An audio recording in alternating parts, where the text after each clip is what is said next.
ఇవాళ vegetable rice చాలా బాగా వచ్చిందండి. మీరు కూడా తప్పకుండా ట్రై చేయండి. కుక్కర్‌లోకి 3 టేబుల్ స్పూన్ ఆయిల్ వేసి, ఒక స్పూన్ జీలకర్ర, చెక్క, లవంగాలు, 1 ఇలాచి, బిర్యానీ ఆకు, ఆనియన్స్‌ని కట్ చేసుకొని వేసుకోవాలి. ఇందులోకి అల్లం వెల్లుల్లి పేస్ట్ వేసి ఫ్రై చేసుకోవాలండి. 2 టమాటాలని కట్ చేసుకొని మెత్తగా ఫ్రై చేసుకోవాలి. ఇప్పుడు ఇందులోకి క్యారెట్, బీన్స్, ఆలు, బఠానీలు వేసుకొని 1 నిమిషం పాటు కలుపుకోవాలి. ఉప్పు, పసుపు, కారం, ధనియాల పొడి వేసుకొని కలుపుకోవాలి.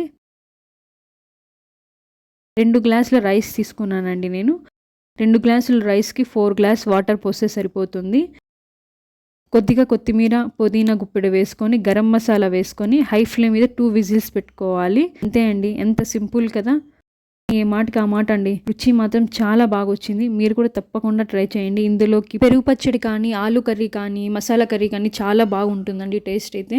మీరు కూడా తప్పకుండా ట్రై చేయండి. అండ్ నా ఛానల్‌ని సబ్స్క్రైబ్ చేసుకోకపోతే ఇప్పుడే సబ్స్క్రైబ్ చేసుకోండి.